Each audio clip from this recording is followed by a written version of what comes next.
Psalms 83 verse 1. Keep not thou silence, O God. Hold not thy peace, and be not still, O God.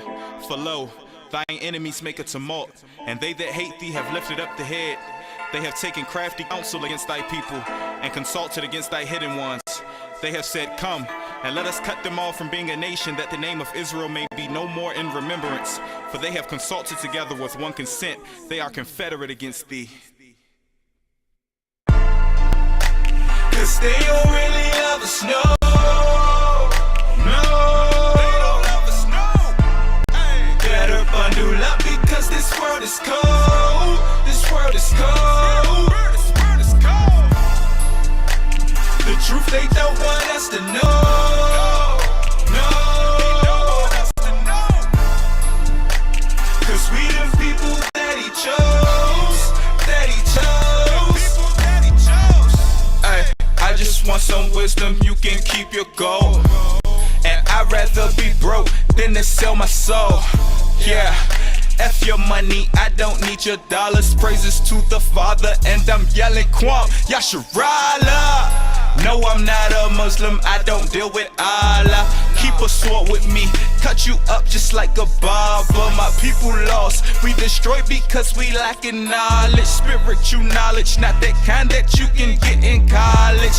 We them children of the promise, a highest promise, the one that he made with our forefathers, Judah's alliance. What would tell me who shall rouse him, and we gon' rise up. That's why Esau wanna stop us.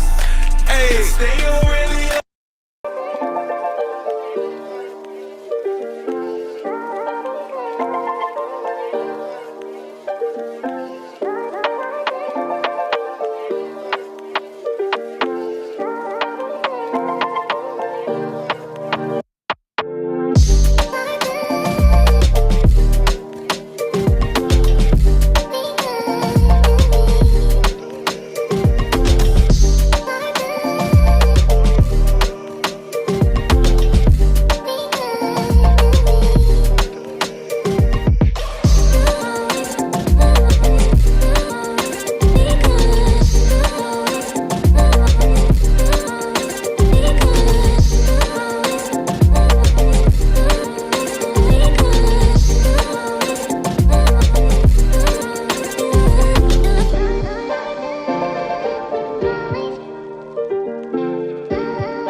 Good day, positive vibrations. This is Major, and I have my beautiful host, Cody. How you doing, love? I can't complain. Won't complain. How you doing today, my brother? I'm working. I want to apologize to everybody viewing. I'm on the road, of course, trying to get that bag. So my lighting is not that good, and internet kind of be in and out. So if I go out, Cody gonna take over. But I'm doing all right. I'm out here trying to do my thing. But I want to first thank everybody that's doing. If y'all want to support the channel, do us a favor and share this live, because we about to go in about what we know has been an alling and a continuing problem in our community with the police violence, the abuse of power, and just the outcry from our community about what they have been doing to us and how they continue to keep doing this. So Cody, we I don't know if everybody know about the most recent situation, because we're gonna just deal with the most recent situation of what that is. Peyton Lawrence, 19. He allegedly was part of a accessory to an auto theft or what have you. The video is circulating where the police passed the gas station. Noticed the sedan, claimed that he got a report of a stolen car. He circled a block, pulled up to the gas station, and nobody was in there. And when two men came out, this young man got in the vehicle and he walked up. You can see where he telling him to get out the car, what have you. And the young man is backing up. And then when he moved forward, the officer took shot 3 shots at him and killed him. And for me, it was like, damn, man, like it was that serious to kill a man behind auto theft. There's nowhere where it seemed like he was trying to run over the officer. It appears he had a weapon or anything like that, and they just shot him dead. It really it just opened my eyes to the reality of how this constant fight for justice for us as a community, this constant recognizing the fact that officers. Well, I'm gonna say it like this: the relationship between the black community and the police department or law enforcement is just is no relationship. We are the criminal. We already know that we have a target on our back, and they have this attitude whereas they can exercise the law however they want versus white groups and other groups. We don't see this like they do in our community, and it just bothers my spirit so bad. So, man, Cody just wanted to just talk about this and a number of other things that's going on. Yeah. So my first reaction to that was like, wow. You know what I mean? Like the only thing I could see that he could use as justification is that, they have this law that states that a moving vehicle is like a lethal weapon. So, you know, the driver, now the deceased, Mr. Peyton Lawrence, he put the car in reverse twice, trying to avoid this officer, according to the reports. And the officer basically like put his body in front of the moving vehicle 2 times. So it's like, well, hey, if you know that vehicle is a lethal weapon, why in the hell wouldn't you get out of the way of that lethal weapon? Why would you put your body in front of it? So there was a retired police officer that said that it's going to come down to, did that officer fear for his life? Well, he never stated that in any of his reports, and to me, it looks like he was just adamant about the driver putting the car in park, getting out of the vehicle so he could make an arrest. And like you say, for all of this man is no longer with us, and he was only 17 years old or 19 years old. Which one? 19, 19. 19 years old, all over a piece of property, right? That man could have been arrested. You know what I'm saying? Even if you let him go, eventually you're gonna find out who he is. He he's driving in the car with license plates on it. So you could have just let him go if he was gonna drive off, phone in for backup. I don't even quite sure I don't even know when he phoned in for backup. You know what I mean? Or if he phoned in for backup, but he could have phoned in for backup and let this man live to face the judge. My thing is this: these police officers have too much discretion, and they're being the police officer, the judge, the jury, and the executioner all in one night. And I think that when are we gonna stand up and say, yo, enough is enough? We got to police the police, because the police are investigating themselves, and we already know how that's gonna turn out. Just like with the other case with I think what there was Manuel Ellis. Oh no, not Elijah McClain. That other case with Elijah McClain. All those cops got off. They walked. All of them walked, and they put the whole murder on the paramedics who administered the drug that the cops requested. The cops requested this drug to subdue the individual. The paramedics did it, and then the jury found them guilty, but not the cops. This whole thing is a sham, man. I don't mean to take up too much time. Go ahead, my brother. Oh, you good, you good. And going back to Peyton Lawrence, I didn't mention his name, but that's the young man named Peyton Lawrence. He was only 19 years old, and he was shot down. I understand about the moving vehicle become a weapon, but what I noticed that the way how in the video he was backing up Peyton and then decided to move forward, it was nowhere in the world where he was trying to threaten his officer's life was being threatened. This officer responded just because he didn't listen to his call. See, I gotta really just go in about the subject because we have to understand. Same thing happened with Reform Police department with this white lady, Elmore, I believe her name. who had um pulled up behind some young men that were changing a flat tire. Makai I Washington. just I wanted to take a picture of filming.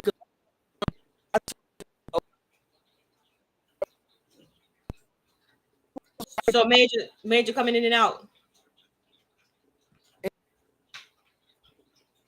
So Major's coming in and out, but what he's trying to say is that, just picture you on the side of the road and you changing the tire, right? And all of a sudden this cop walks up, not to ask you if you need help, but basically approaching you as if you're a criminal already. And everybody know how that story went. She ended up bringing the man to the back of the car in handcuffs and then tasing him in the back multiple times, telling him to shut the F up. And, as if he deserved all that for just trying to change a tire. I think she got kind of perturbed because the young man had a gun on him, which is not illegal to have a concealed handgun in that state. So we don't even know if he had license for it or not. So I think that's what Major was trying to go to. But let's see if he's ready to come back in. Yeah, All there you right, go. let me explain this. I Yeah. just today I seen a police officer pull behind, and this happened a lot. I've been driving over 10 years. I'm a veteran on the road, right? And the police will pull over. I seen police before I talk about this person change tires, really get on their knees. I'm talking about and take off change tires, right? For people that was in situation that same situation that Makai Washington was in. I watched it just like I watched the police today pulled over. It was helping somebody change a tire, right? She didn't have that mindset. Her mindset was, oh, let me check their background, so forth's wrong. Too many times when police officers approach black people, they automatically have a suspect mind towards black people. You know what I'm saying? In this case here, it was no reason that warranted her to just go that far, ask for their license and what have you. She didn't ask them on what's going on, do they need any help? Can we call roadside? A lot of times they call roadside. We see the roadside people alerting you that, hey, pull over because they're getting over to change the tire. And my issue was when the young man told her, well, you haven't articulated your reason why you actually filed a license, you know what I'm saying? Well, I'm not giving it to you. Then he decided to give it to her right after just saying, well, I don't want to deal with the nonsense. And just like in this case, what happened with this other officer, this happened with a bunch of cases. A bunch. Yeah. Whenever you give him some kind of pushback, right? You run from him or whatever. And they take in their mind, they get so mad they become retaliatory, right? And that's where the aggression come in at. They be pissed off, you know what I'm saying? They get aggressive. And that's what she did. And she was caught on camera, but so many people, they didn't beat up. And then the funny part, they'll beat you up and charge you with assault on a police officer. It's a hell of a game that's been going on for years. It happened to me a couple of times. I show you my case too. Right. My thing is this, right? This is bad because the police feel like if you don't obey them, they have to get physical with you. Right. Now, some people say, if the cops get physical with you, don't resist or anything, just go ahead and take the jail and battle it out in court. But now it looks like they're not even giving us these options to just go in and battle it out in court because Makai, what's his name? Manuel Ellis, right? Manuel Ellis actually died at the hands of the cops. He was actually telling them that I can't breathe. And it was reminiscent of George Floyd because his cops on him and they tasing him. And they want to say that he died from cardiac arrest from methamphetamines that he had in his system. But the cardiologist took the stand and actually said that, no, that's not what caused this man death. What caused this man death was the restraints that the police officers had on him. So, they're, like I said, they're being judge, jury, and executioner, and their only job is to operate within the frames of the law. And the law is you make an arrest, a lawful arrest. You know what I'm saying? So, that's why it's very important that we keep talking about Arthur Wallace, because he found himself in the same situation, facing the cops putting his hands all on him, which was assault and battery to me, in my eyes. And he resisted that assault. And unfortunately, the cop ended up getting shot. But it's a clear case of self-defense. Basically, they're saying that the position of the justice system seems like they're saying that we can do whatever we want to do to you. You'll get your day in court. So just take it like a man or a woman, and we'll see you in court. And then when you get in court, you railroaded by the prosecutors that's working with the judges and that's working with the cops. Man, it's all a game. And people are dying at the hands of these executioners. You there, Major? I don't know if Major's connection went out again. Yeah, his connection looks really, really low. But we got to do, when I say we, I mean the nation that we all belong to, right? I'm not talking about the United States of America. I'm talking about our independent nation. We have to start operating as a nation and showing up when it's time to show up, to push back on these police officers, especially when the police officers are policing themselves. Like, how you going to investigate yourself? Anytime there's an officer involved shooting, I feel like whatever state you're in, it should be an outside investigation. Somebody from the Department of Justice comes in that's outside of your jurisdiction and investigate what's going on and what really happened. 9 times out of 10, when you have the Police Officers Association or the police department investigating themselves, they're going to come back with not guilty, or there's no reason to press charges that these officers was acting in the realms of their lawful duties, which, you know, apparently the Department of Justice think not, because that's why in the case of I can't remember that case. There was a recent case. They asked that in other words, the governor had to step in and bring in the Department of Justice. The cops was going to walk free, wasn't going to get any charges, right?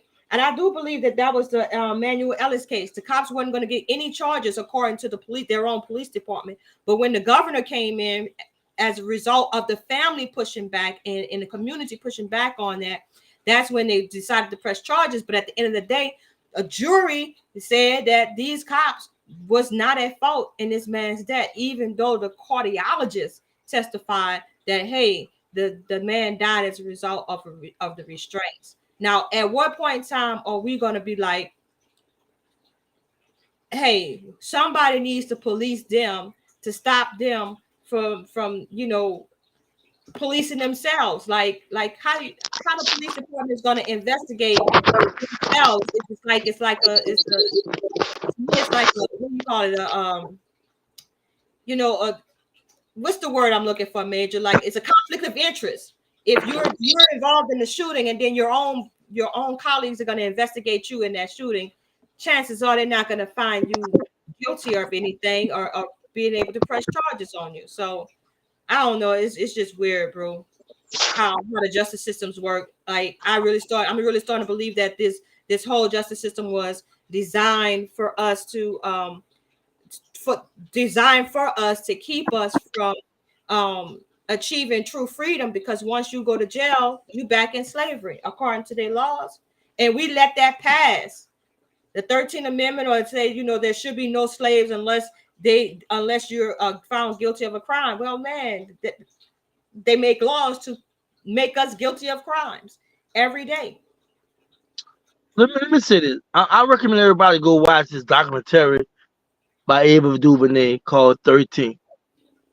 At the very end, when they asked about just reform, she said just reform. She said it's already set up through the documentary. She's gonna show you from slavery, post-slavery, and what have you.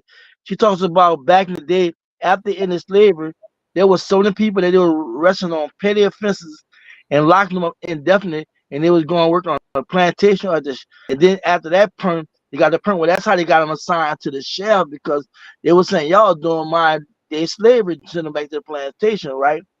And then the sheriff took over them. That's how we see right now today, sheriffs having all the inmates cutting grass and what have you. Slavery never ended, you know what I'm saying? It never ended. It was just done in the way, whereas it's more subtle than anything, you know. And by it being a power structure, they basically just bullying their way through what they're doing and what have you. So for me, it's like it was designed like able to do this, like she said, for to keep us enslaved, for to keep their foot on us. And the issue that we dealing with right now is, yeah, we're dealing with the fact that they're not gonna police. We actually police the police themselves, and it's like how the black community deal with that. Only way the black community did that, the black community got to get organized and stronger, organizing, and not just by being armed, because being armed don't reflect the real problem. Being armed put in a position where you gotta defend yourself. You defend yourself. You need people to put together something that's very strong and productive for the community to build and grow. That's what's been lacking, you know what I'm saying? And we're not looking at other groups and learning from what they're doing, you know what I'm saying? Because when you find yourself just with the rah-rah stuff and you find yourself out there saying we need to do this, that, and other, and really have no real plan to build a community up, that can be a disaster in the end, you know? Exactly. So like you saying, it was the whole system, judicial system was designed to keep us locked up because the whole judicial system came about as a result of the slaves being let go. Before then, they ain't have no like judicial laws for criminal. The criminal, not the judicial system, but the criminal justice system was designed right after they let the slaves go. It's like, okay, so we can't enslave y'all no more. We're going to design all these codes, these laws, remember the black codes and everything. And that's going to entrap you and get you placed in jail. Like black people were going to jail for just looking at a white woman or eyeballing a white man. Like, for really, dude. And so once you're placed into their custody again, now they can treat you like a slave. And I've been hearing, and I'm gonna do a special report on that. The prison system is freaking garbage. Like there's so many reports coming out. And I'm gonna report on the story tomorrow on the Sunday rap session about how these prisons are treating these people so inhumanely, right? Like they have no human rights. I'm not saying that they should have a right of a free person, but at least you can treat these people like they're humans, and that's not happening. So once we are enslaved again under their criminal justice system, we're faced with harsh treatments. I mean, just deplorable conditions. And so I think that that's something else that we need to be pushing these. If you're participating in this voting system, you know what I'm saying? You should not be giving your vote to people who have not declared that they're ready to do something to reform criminal justice, the criminal justice system. And that goes from policing to these no-knock warrants and all of that stuff, all the way down to the institutions in which they house our people in. If they don't have anything like that on their platform, you should not be voting for them. I say all black folks need to withhold those votes. And every time something pop off with one of us, some rogue police go out there and do something that's wrong, that we know is wrong, that we can see with our own eyes that's wrong, we need to show up, and we need to show up in numbers. People say, oh, marching. I'm not talking about marching. I'm talking about shutting the police station down. Like, no, you ain't transacting no business, because we're going to be here until we get some justice or some charges are pressed. And then another thing is that we need to stop allowing these police departments to just place these people on paid administrative leave. This man is dead, and these cops are on paid administrative leave. They still getting a paycheck. They still feeding their families off the backs of the criminal acts that they just did. And I think that they should be immediately fired. If you come up against these charges, they should be immediately fired, not continue to pay, not for us to continue to pay them their paycheck, because believe it or not, the public pays the police department. They use your taxpayer dollars to fund them. So if y'all don't make noise about these things, like in that order, then this is going to continue to happen. And that's my way of policing the police, by making sure they're held accountable at every turn and don't get another dime of my taxpayer dollars if you go out here killing my people, period. My thing on that, right? I definitely agree on everything. But my biggest thing about the vote thing that bothers me when we sit on vote, how our ancestors really fought for what they fought for. You're saying you don't have no political version in the United States, and you're struggling to get self-determination and what have you. So, me personally, I'm in the middle about that. I understand what people are saying, but even with the taxpayer dollars, that give you, that benefit doubt to be able to speak up and go protest, go in front of the jailhouse and shut it down. You know what I'm saying? My thing is, what happens when it's in the National Guard and the state police, what have you? what happens, because my thing, we gotta look at this realistically, and don't get me wrong, it can get busy, I understand that, but my take is we gotta get stronger, more economically in our community. We gotta thrive, and like we gotta learn from, like, I'm gonna be honest with you, like I'm not gonna bring that group up, but we have to. My thing is we got so much money run through our hand that we don't focus as much on helping each other. You know what I'm saying? So when you talk about the larger conversation of police violence and shutting stuff down, what have you, it's like you have so many divides in the community. Like it's hard to really get the numbers together to push it. So my thing is, like we don't have to have that conversation. We're gonna have to have that conversation as a community because we completely divided on a lot of important issues. And what this police nonsense is ridiculous because every time it happens, it gets a large reaction from the community and from society. But at the same time, they're doing what they're doing. They're going through their process. They're trying to police their police the way they want, and they're definitely gonna do they're not gonna definitely gonna do them. We expect them to do them right, and like you say, when we do everything right, or what have you, look what happened to the brother in Aurora, Colorado. Well, they saying they did the George Floyd, so it's a win lose situation, and that's why I think that's what made the BLM so big because they was out there, whoever intentions was outside that, they brought a lot of like they brought a lot of attention to it, despite all the stuff they said about the corruption and white people being involved and what have you. It's still like shed light on a real issue.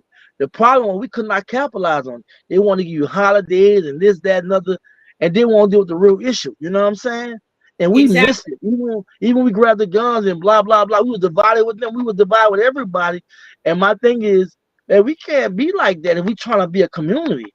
And it's too much division to even kind of like getting to get our attention. Because I'm gonna be honest with you, they don't take us serious. They don't think we'll do like I ain't call the names out than have done. You know what I'm saying? They don't think that until we really like come together and show them we ain't gonna take this. That's why every once in a while you see the Eugene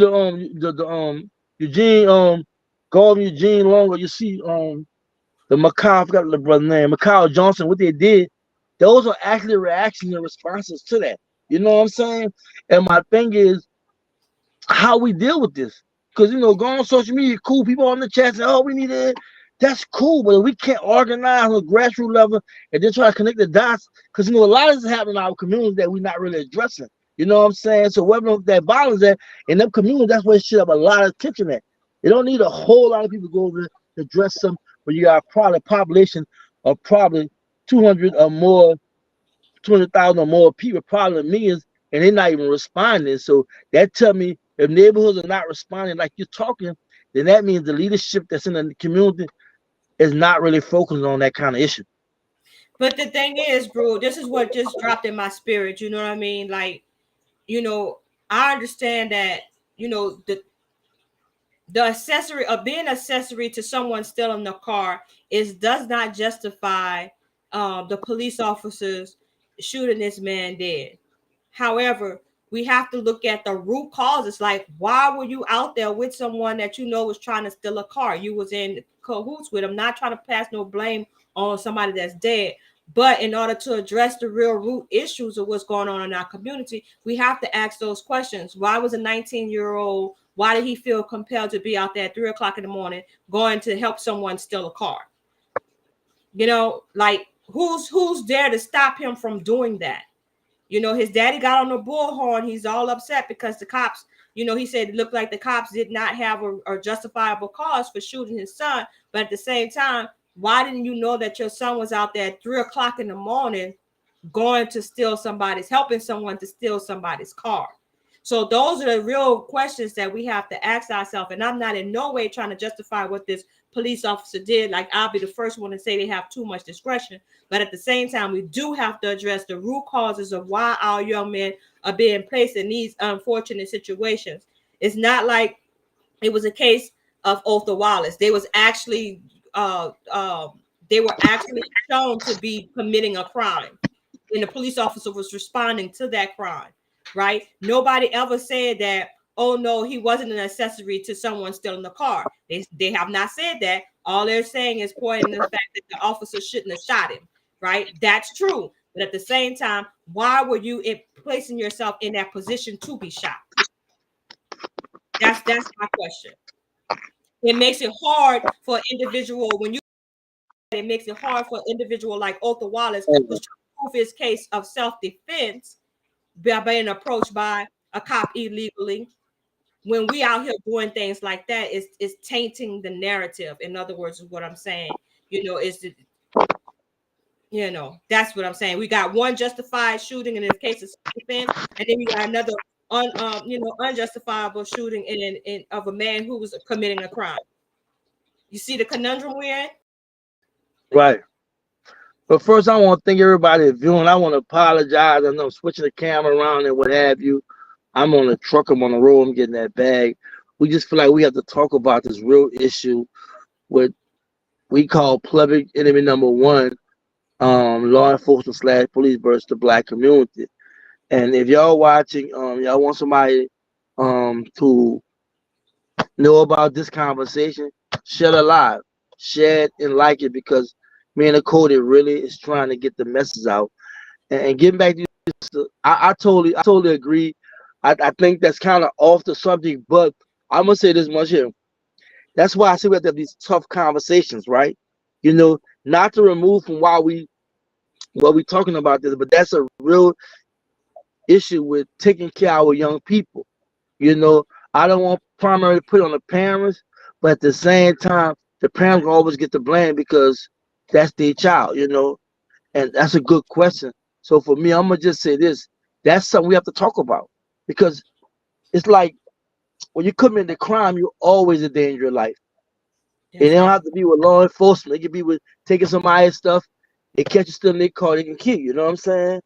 And I'm not saying they can kill you. It's not legal to just kill somebody stealing your car, but people can kill you. You know what I'm saying? Now they can go to court and probably beat it, but legally just can't keep you behind stealing a car. But things just can happen. So the issues when I always say we don't talk as much about the crime in our communities, the violence in our community, drugs in our community, the misinformation and miseducation in our community. We don't talk about it a lot. What I mean is, when I say talk about, I'm talking about in our communities. You know what I'm saying? It's like even we go to whatever church, whatever, they talk about it here and there, but actually trying to execute and go in the community. I know the nation be doing something here in the nation's line. You know what I'm saying? But for me, it's like we're not having that conversation. Then we're not coming with some solutions to those problems. You know what I'm saying? Because parents can't always be there for their kids. We're in a capitalist society where you gotta work. You know what I'm saying? So in the meantime, while they're trying to share positive messages, everywhere they go is just nothing but negativity and bad influences. So that's definitely something we gotta look into. But going back to these police, right? My issue is this: the relationship with black people versus police it's always gonna be fractured, because we gotta just bring things in historical context. I told about 13 the movie Dr. 13 by Ava DuVernay, and she in the end, she showed you the history of slavery and how their whole goal was to enslave us, right? And when they asked about prison reform, she said, how we gonna have prison reform when it's designed like this, right? So what I'm trying to say is this here, is that the fact that if we know that they we know after slavery, right? How we couldn't get jobs and stuff in the South, and how we was being mistreated. We worked with them, they would never pay us cash. If we IOU, we have to go get it from a vendor, and it's just a bunch of nonsense. Even when you overwork, they still didn't want to pay you, right? Then they did the flight to, after World War I, that big migration to up north. Thinking it was gonna be better. It was just as worse as down south. You know what I'm saying? And then when World War II kicked off, we had the white flight. Well, that's what become known about the suburban. It took all the jobs in the city, because that's what blacks were doing there, and created suburbs. Took the money, jobs, and businesses. And we know about the movie Detroit. They talked about what happened in Detroit. That's a good example of what really happened, right? And what they did is send the police in the inner city to police the community. And what they was doing, they were locking a lot of black people up. And guess what? They were putting drugs, guns. You know what I'm saying? You had all kind of stuff going on with um LSD and all that stuff they was doing, experiments and what have you. We gotta be. It's all documented in history. You know what I'm saying? And that's the Tuskegee Institute what they did. There was syphilis. They also did LSD and all that. You know what I'm saying? In prison system as well as in our community. So we have to understand their whole thing was how we can control them. How we can control them. That's when we know about the wealth. We know all kinds of stuff. Red line. We know about everything. So my point basically is this here: is that it's hard to even talk about prison reform when it's designed to keep us enslaved. If you get my point. Right. So Right. And so like dealing with the communities, right? So each community should have their hands on the pulse of those young people who are out there, who are still out there selling drugs, who are out there purposely trying to steal cars. Those are the people that we should be targeting with programs such as Be the Police to Police the Police. Right? We should be actually going after those young men, because the point is they're doing all this. Why? To get that filthy liquor, to get some cash money, some fast cash. Maybe it is to provide for the family. We don't know, but we definitely need to look into that and figure out ways how we can get these young men off the streets and get them in basically gainfully employed, so that they don't have to find themselves in these positions. It's going to take the adults to reach back to these young youths and stop just throwing up your hands and say, oh, they totally lost. But they lost because of the generation before them don't have no control. So we got to take back control of our youth and guide them in the right way, give them something better to do other than targeting their own people for crimes. and I'm working on some stuff. You know me, you've been talking. I'm working on some stuff too, and I'm gonna just share this with you. We have to create opportunity for our young people. We Right. have to create jobs, or we have to offer jobs. We have to offer training in areas where they may need. You know, because we need everything in our community. You know, everything from different trades, carpentry trades, welding, whatever. You know what I'm saying? Warehousing, transportation. We need all them, and we need to definitely teach these young people. And also on top of that, you know, show them what a fair wage look like. Show them what how to be organized, how to have customer service, how to deal with people. They're not taught that.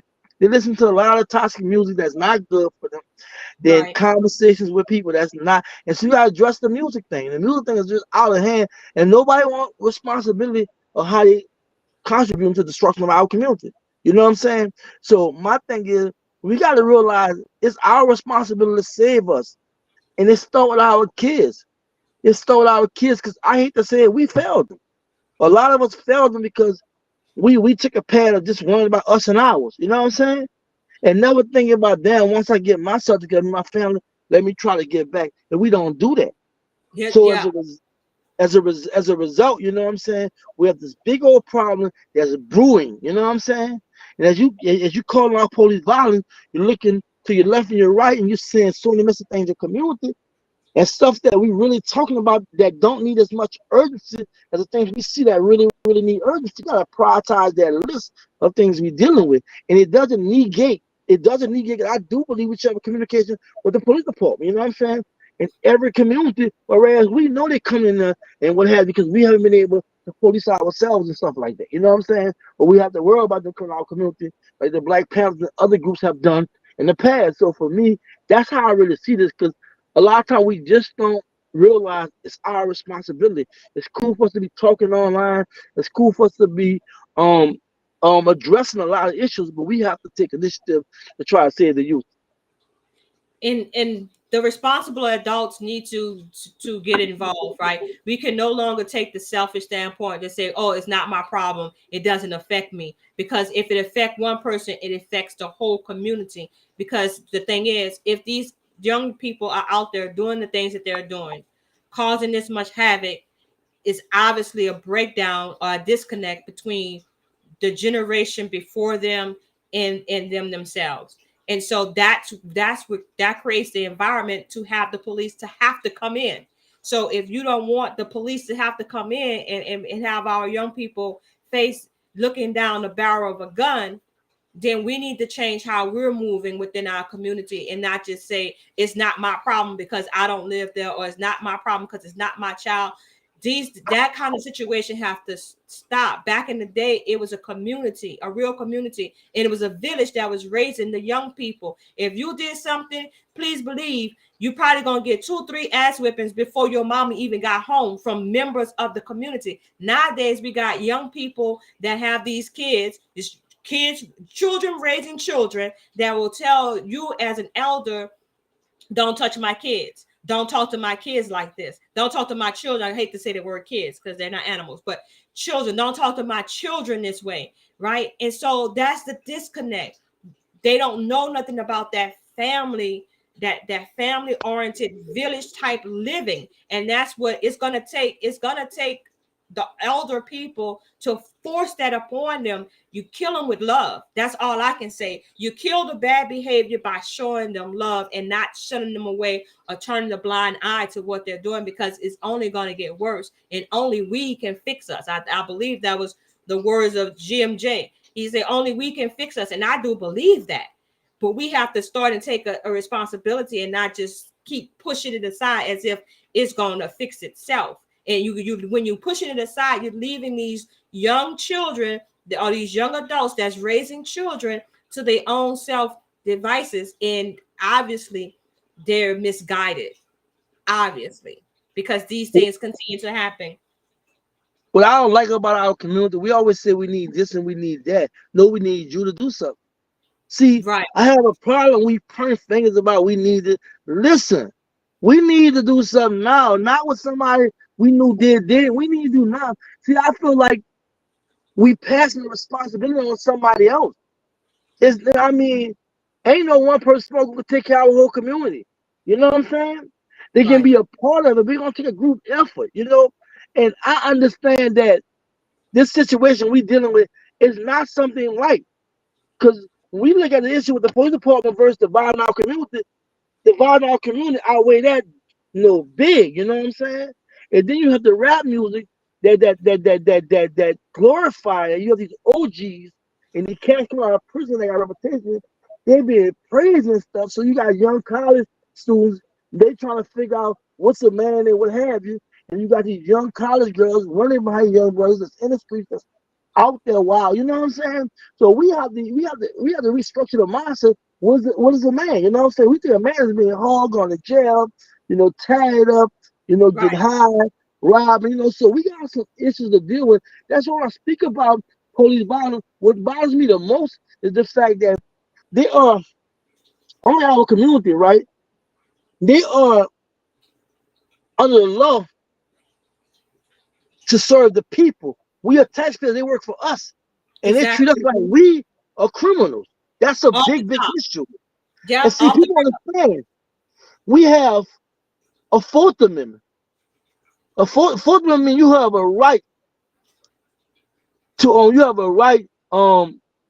not be arrested or searched illegally. You know what I'm saying? Without proper cause, they didn't worry about a reasonable cause. Fifth Amendment, you have the right to remain silent. right, You know, if you don't want to say, you right. don't have to say nothing.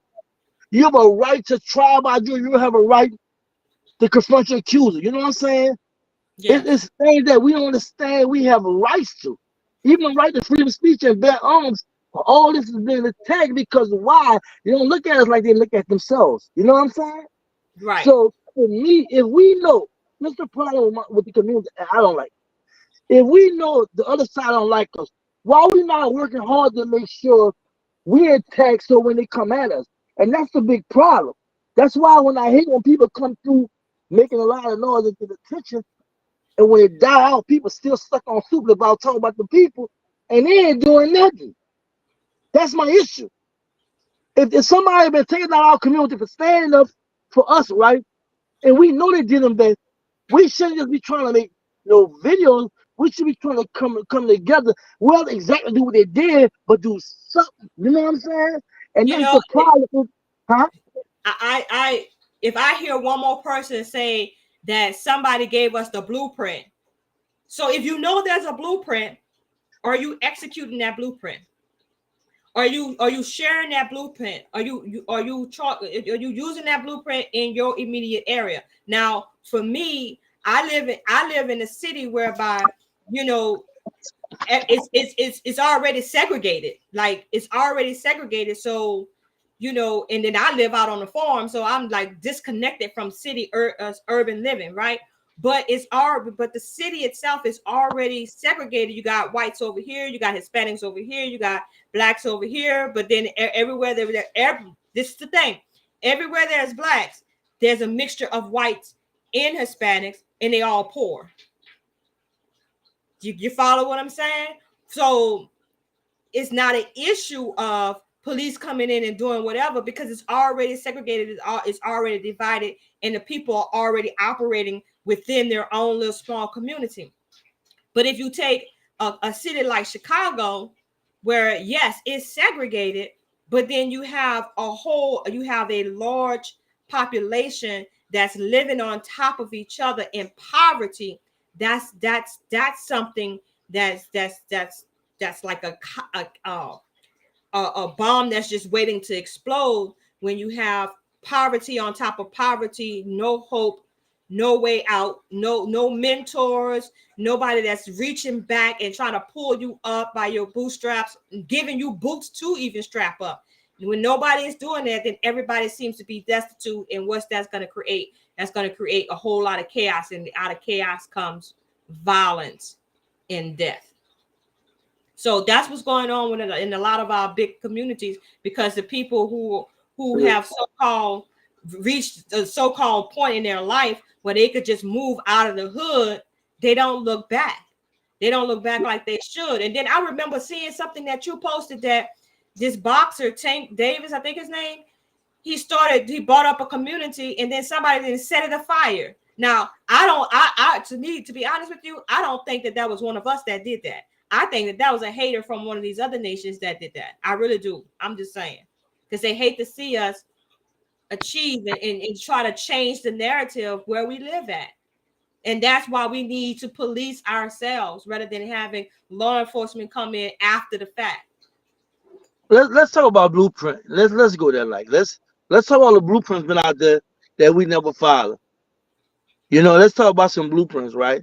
The new blueprint that came to one of the blueprints that came to mind was Booker T. Washington, right? This blueprint was, we teach our people trades, right? How to develop community and so forth, so on, right? And was W. Du Bois had a big issue with him, because he was accepting the fact that, all right, we can be separate, equal, right? His thing was about the people. Marcus Garvey liked it, that, right? Second blueprint, Marcus Garvey go back to Africa, you know, self-empowerment and all of that, nationalism, what have you. Second blueprint, right? And we know what happened with W. Du Bois didn't like that, one of our great scholars, you know what I'm saying? And then we know what the power structure did. Let's go to Nation Islam, you know what I'm saying? What's one of the longest organizations that been around, even though I know Marcus Garvey organization still around too, but they're not as noticeable and strong as Nation Islam, you know what I'm saying? Then you had Malcolm X, who had a plan, right? Then on top of that, you had the Black Panthers who had a plan, right? And I'm just throwing stuff out there to our people that we act like we don't know they had plans. You know, Dr. Claude Hanson have an economical plan, right? There's plans out there, right? We act like all this stuff is this is new. This has been out there. And you gotta realize it's not coming from young people, it's coming from older people. Older people that can easily just do this. You can go online, or you can always have a book with you, you know what I'm saying? You can study. But a lot of them don't do, they want to watch videos and people like you and I talk and sensationalize certain things. At the end, a lot of them lost, because if you understand that it's not gonna just take one person or a small group, gonna take us as a whole, and I know all of us won't be a part of it, then you're missing a boat. If you know that took somebody else down, you believe so much in what they do, you go follow that. You do what you gotta do, but you don't yell it out like, oh, that's supposed to be a plan. You don't even know whether it worked or not. You forgot they got drones, huh? You forgot that they're killing not just none of their community, killing white communities too. We just don't understand what's we into this hype train, and I'm not riding the hype train. I can think, you know what I'm saying? And like Right. I said, you don't know how to maneuver strategically, because when you talk about guerrilla warfare, it's next level. You know what I'm saying? As next Right. level. So I don't even want to talk about all that. And see one thing I'm gonna say for it's just for one of my presentations, right? I was biggest problem with Cody. We gave them too much damn time to get this shit together. And they got this stuff together, right? Now they're not even doing the war. They got drones and missiles and stuff like that, right? So now we gotta realize while we still been trying to get this together, they've been plotting the whole time. Now they're handed down to everybody in the world, even China. So we gotta understand what we're dealing with. So we go to blabbing out certain things and blueprints and what have you. I question you because I don't think you see the big old picture. I don't mean to deviate from the conversation, but yeah, that part. Well, I totally agree with you, and I want to thank everybody who just recently joined us. We're talking about who's policing the police. We're talking about this law enforcement, this judicial system, criminal justice system that has been designed to basically keep us in slavery, i.e., prison, or shot dead in the street where we stand. We talked about Peyton Lawrence, 19 years old, in Mesquite, Texas, lost his life by a veteran cop, 17 years old. The cop shot through the windshield of the car, as a result of this young man being, I guess, an accessory to a crime of another stolen car. Then we talk about Elijah McClain, who was just wanting to go home, and how some of the cops, somebody in the chat said that 2 cops were found guilty, but they just found the paramedics were found guilty of administering a drug that it eventually affected his heart, caused him to go into cardiac arrest, and he died. But I still say that's at the hands of the police, because the police called for it, right? The police asked them to administer it because they said that he was so strong, they couldn't contain him, even though they had him in cuffs when they administered the drug. Go figure. Then we talked about Manuel Ellis, 33 years old. He died. He died actually telling the cops, "I can't breathe." Sounds familiar? Sounds like George Floyd all over again. So his family is going through that. That was in Tacoma, Washington. And then we also talked about Micaiah Washington, who was tased by Dana Elmore, a police officer, just because he was changing his tire. You can't even change your tire. Changing your tire while black, you get tased in the back. You know what I'm saying? And he was 24 years old. So all these individuals was under the age of 35. And so I said that's our young people, because I'm well over 35, right? I can't even remember what I was doing when I was 35. But those are our young people that obviously need the protection from the elders in the community. They need guidance. They need to know how to do it. And for all of us who say that we're a part of this and we're a part of that, if y'all not in the community trying to teach the young people how to move in this day and age, then hey, I don't know what to tell us. But I'm all talked out. I do believe that it starts at home. It takes a village to raise our children, and I am willing to do it. You know, I am willing to do it, but I can't do it by myself, right? You're already doing it. They don't know you're doing a lot of stuff behind the scenes, but you're already doing it. So we So already doing it behind the scenes, So yeah, so I'm more of that forward thinking person. Like, I'm seeing the signs, and so I'm trying to prepare myself, my family, and anybody else who will come along with me. You already know, Major, to be able to be self-sustained, right, in my own capacity, the way that I'm doing it. But and when the time comes, it all will be revealed. But like you say, we got to keep some, tell some, right? So but if everybody needs to be on that same page of doing something behind the scenes and preparing themselves for when we have to actually engage our people. But in the meantime, touch somebody's child. If you know that their parent ain't shit, you know them, you see them when you see them. If you know these young children parents ain't shit, then you step in as auntie, you step in as uncle, right? And play that role and bend their ear. It don't cost nobody nothing to give somebody some words of wisdom.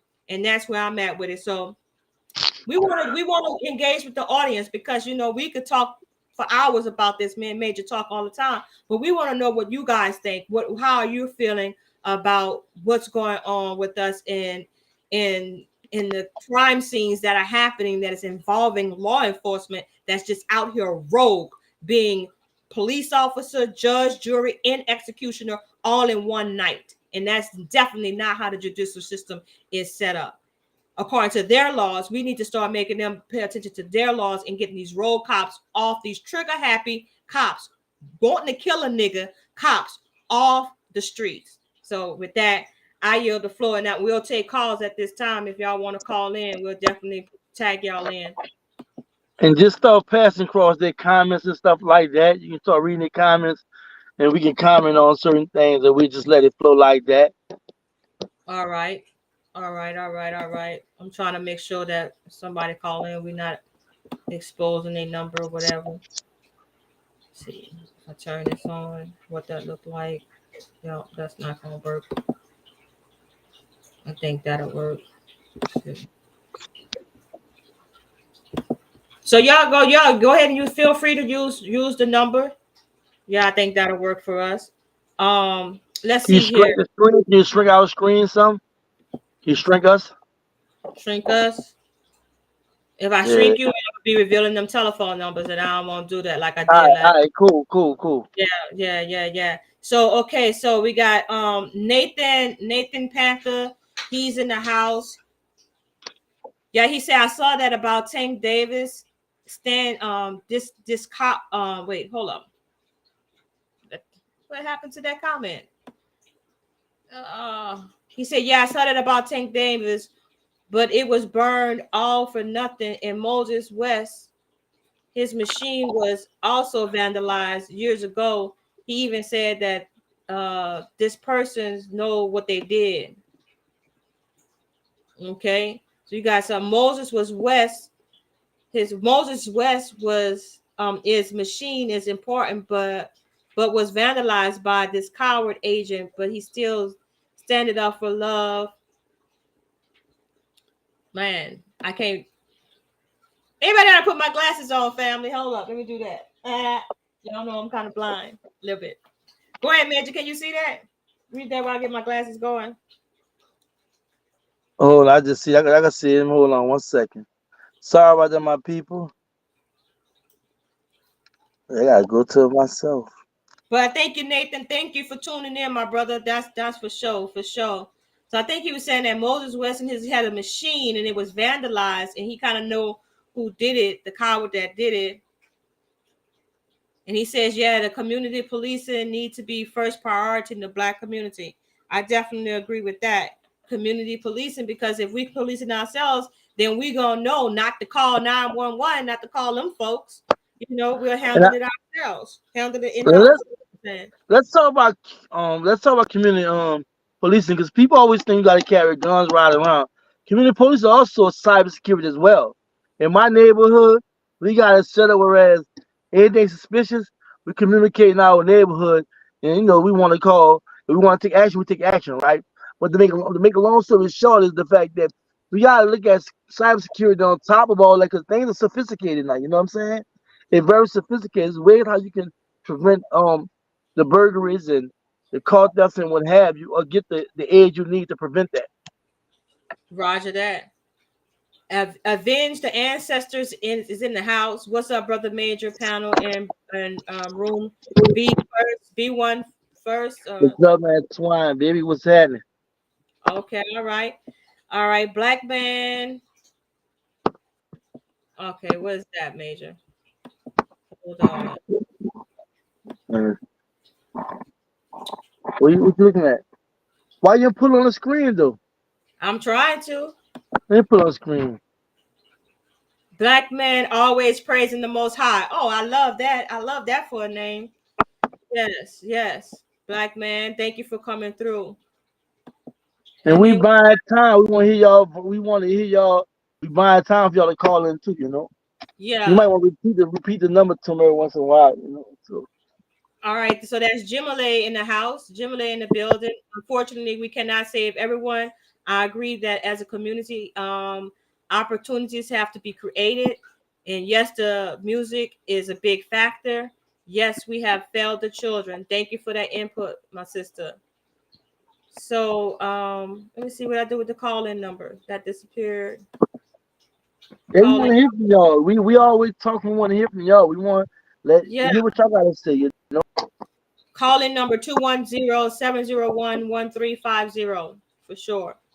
Call in and let us know what you're thinking, because just us saying our opinion, like assholes, everybody got one, but collectively we can find common ground with our opinions. That's for damn sure. So yeah, we don't want to be the know-it-all or the be-it-all. You know what I'm saying?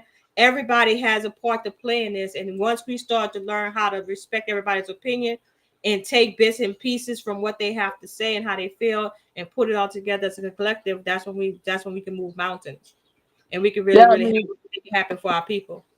yeah, 'cause you may have something that can be helpful that a Corey and I can use somebody on the platform you advice wise, and we talking about reasonable stuff. We're not talking about what we know what happened in the past. We talk we can do now, and if you feel like that what happened in the past can be done now, can be effective now, well, you have to show it. You know what I'm saying? Because Right. everybody got their own lanes, and we not a monolithic people. You know what I'm saying? Everybody don't agree with this and that and other, but we do agree that we have issues that we have to tackle That's and right. address. That's right. That's right. So let me know what y'all think about Peyton Lawrence. He appears to be allegedly an accessory to a crime of a stolen car. Let us know, how do you feel about it? He's now deceased. Let us know how you feel about him being deceased as a result of being an accessory to a crime. Do you think that the police officer was in his legal capacity to go ahead and shoot the brother over a stolen vehicle? Or do you think he should have lived to tell his side of the story? We got Rolling Cole in the house. He said this system is designed to keep uh, it's designed to keep racist people in power. Only way to eradicate the oppressor's power structure is to re-educate our people on the cause and effect on Black people plight.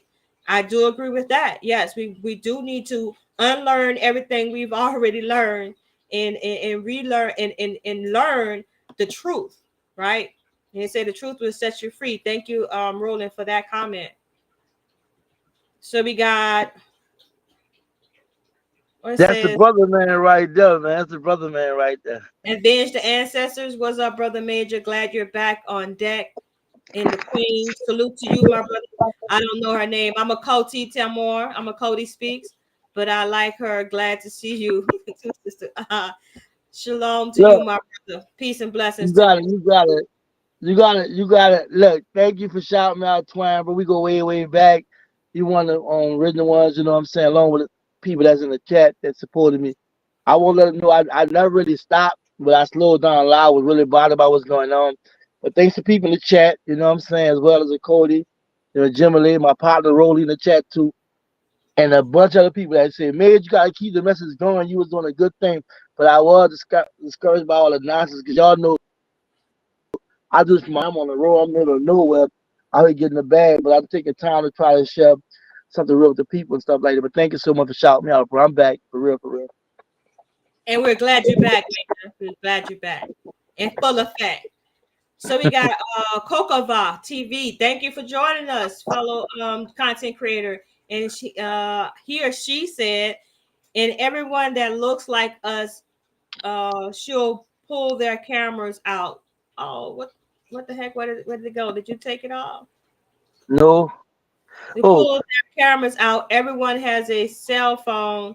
Oh, pull your cameras out. Like, okay, everyone that looks like us, pull your cameras out when you're encountering some things going wrong out there. Everyone has a cell phone and record the police. Cameras don't lie, cops do, and that's a fact. Because right. actually, it was one case where I believe, yeah, it was actually the case with Manuel Ellis and them cops being found guilty. It was two witnesses that had witnessed, not necessarily recorded. It was one camera that recorded it, But it was another witness that testified that, hey, the police attacked this man. The police report stated that the man attacked them, and that's why they had to use such force on him. But turned out that the cops actually attacked this man, and now he's no longer with us because of their bad acts, and they all were acquitted. So Kokova TV also said that we need to go after the insurance companies. And that is true. Go after the insurance companies and take their surety bond that insure these police officers. Yes, I think so. Yeah, that would make them think twice if we start getting paid in that fashion. But I do think that's where the civil suits come in at. A lot of our people are winning civil suits these days, but the cops are still getting off. They're not being found guilty. And that's why I always say, they do these crimes against us. They slay our people, and like the scriptures say, they hold themselves not guilty. And we have to be mindful of the power, of civil actions and legal proceedings, because we kind of undermine it because we know it hasn't always worked for us. But we have to realize that the great Thurgood Marshall, one of the single heroes at that time, and his whole thing was take the law and throw it back in their face, right? When it was a separate equal law, that plastic thing, and he was like, well, okay, y'all want it equal? He said, well, look, separate equal said, look, well, he said, what y'all doing for white schools, you gotta do for black schools. So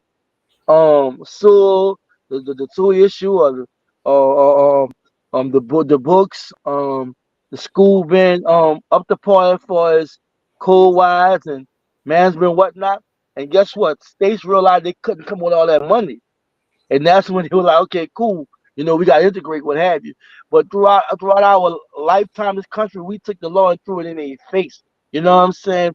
And I got one more example, and I forgot the case, but it was some white racist people did something, right? And this black family sued them for everything. They had to sell it, the little racist and everything to them and everything. I mean, took everything from them, right? So it does hurt them when you hit their pockets, For sure. But we a lot of reform has to be done between the prosecuting attorneys, these judges, and these cops. That relationship needs to be broken up for real. We need to do something, put policies in place where they cannot be in cahoots with one another, because that's how a lot of these police officers get off on these charges, because of the failure of the prosecutor, the DA, to press charges against these cops. And then they get them in the courtroom, and then they don't do their damn best to get these cops executed. So, but the problem with that, right? We have Jason Williams in New Orleans, right? A renowned black attorney that became DA. He helped so many dudes I know come out of prison in that 30, 40 years I was locked up with, right? He was doing so much in the city, but the city didn't really get behind him. And they tried to take him down and everything, right? So some fraud stuff, what have you. He beat all the charges. But because black community not backing him, and because all the politics and what have you, he in a position whereas he's compromising half the pursuit that case, whereas them young kids dragged that old white lady down the street and tore her arm or whatever, and he got all that time from, you heard about that? Yes, I did. Yeah, he want to prosecute that, right? And it's like there is things happening in our community that it's hard to really like help people like that's really trying to change the justice system when you got all this violence and all this in the community that we're not addressing. And the funny part, yeah, Dana, who I'm cool, who got the youth center I be going to speak to kids and everything. She said, little boy came to the one of the programs, not the one I went to when I talked to the kids, right? He had a gun then. That was a year or so before that happened. I mean, 6 or 8 months before that happened. Yeah, our adults, right? Basically, children, raising children, they're so busy trying to make ends meet, trying to keep food on the table, trying to keep the rent paid. So they're basically neglecting these children as far as the nurturing part, the rearing up part. So the streets are raising our children, because there's nowhere in the world these children that was that young should have been having the gumption or the fortitude to want and go and rob an elderly person. I don't care what color they are. That's just morally wrong. And I think a lot of our children these days are just morally bankrupt. Like they have no moral compass. And it starts with the music, but then again, they had foul music when I was growing up too. But guess what? My mama knew every time I bought a CD. My mama was in the room saying, "What you listening to?" So again, it's the parenting that's lacking, the supervision that's lacking, and we're allowing the YouTube and the social media and also the TV programming to raise our children, and that's what has to stop. The parents have to be held accountable in this conversation. You want to keep the cops from chastising our children and killing our children, then we as adults have to step in and start raising our children and gearing them towards a moral, more righteous way of life. So what about when you say average proverb, I think a eviscerated child? I'm like, well, that's a contradiction because parents really can't raise their kids how they want because it's so much stuff the parents can't cover because they're working and stuff like that. And when you get the Exactly. culture of New Orleans, they want to party, dance, and drink. You know what I'm saying? They But want when to compete against each other. you and I grew up in New Orleans, right? And my mama worked every day of her life, right? You know what I'm saying? And she raised 5 kids, but we had moral standards. We had do's and don'ts. Like, that if you did this, it's wrong and you're going to suffer consequences. I don't think children are being raised that way. That's why I say they have no moral compass these My days mom because was a Joel Witness, and I went to prison. I mean, we was bad. Her kids, I'm telling you, we was bad. You know what I'm saying? We grew up in the project. We ain't have no man in our life, but I think in certain situations and stuff. You know what I'm saying?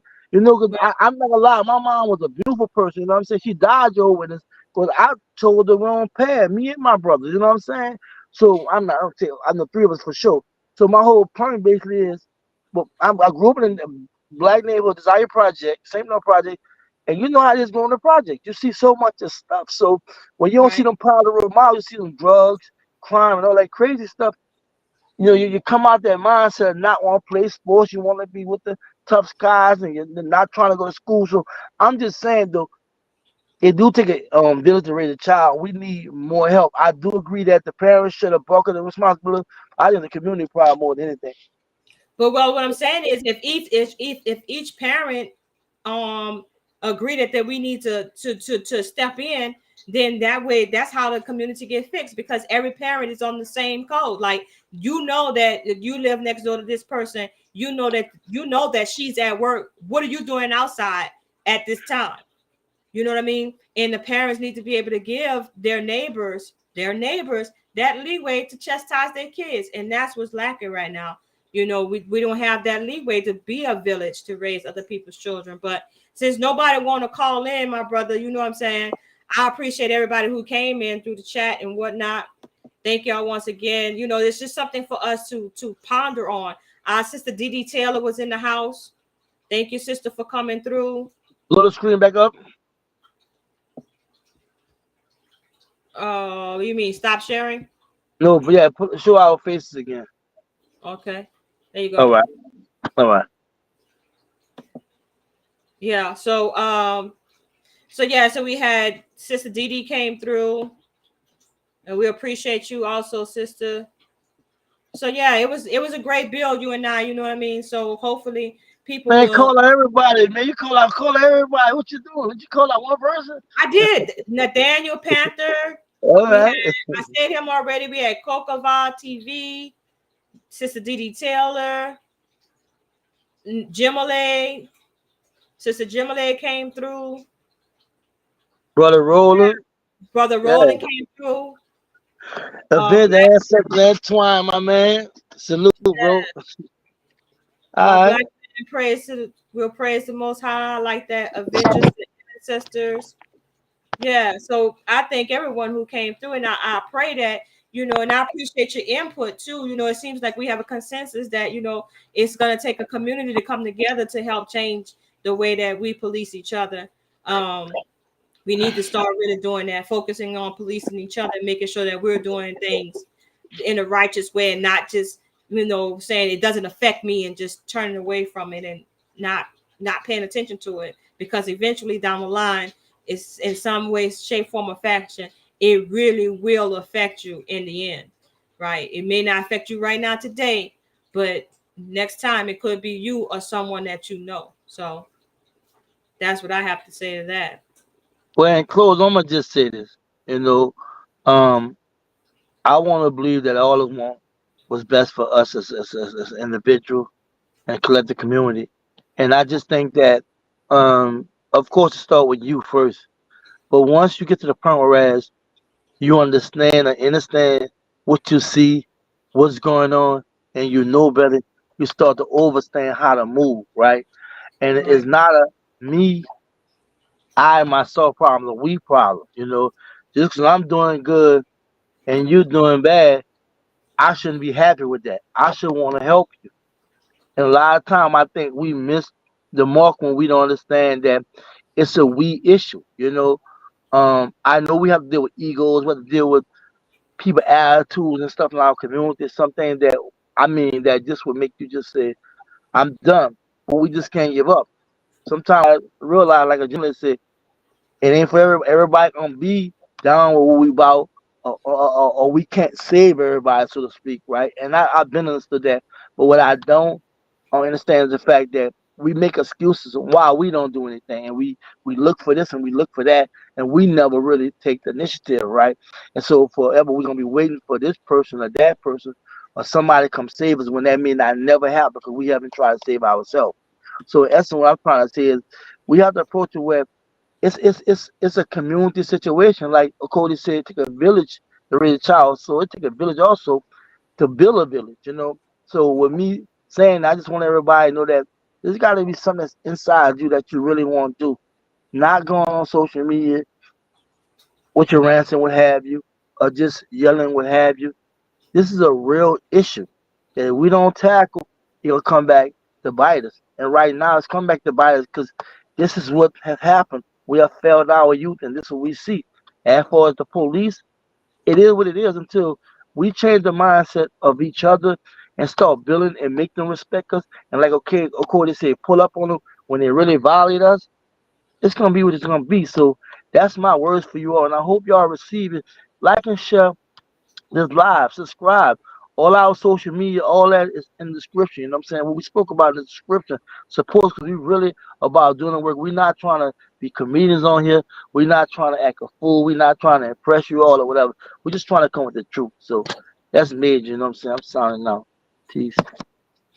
And of course, I want everybody to join us again tomorrow at 5 p.m. for the NFNC Sunday Rap Session. That's where we go through all the news stories that make news that's important to us as a community over the past week. If you have any news stories that we should pay attention to, if you have any organization that you want us to shed light on, please reach out to us to it's newsfactsc@gmail.com.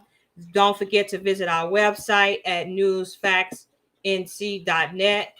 We always upload all the stories that's making it having an impact on us, and we want y'all to become subscribers so you'll always stay in the know. Thank y'all for all of y'all support, and of course, I always like to say that I love you all with the love of Yahuwah. Take care of you, take care of each other, and I'll see y'all on Sunday, 5 p.m. News, Facts, and Comments. Peace. Shalom, family.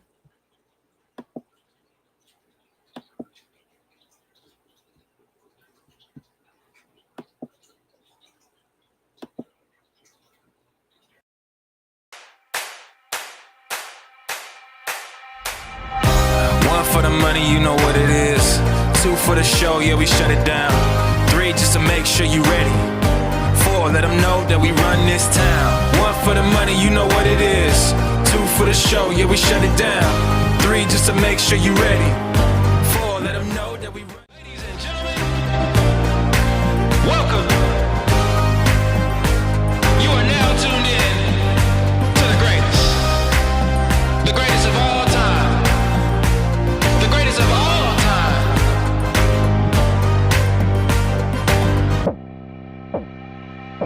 I'm gonna be better. I'm gonna be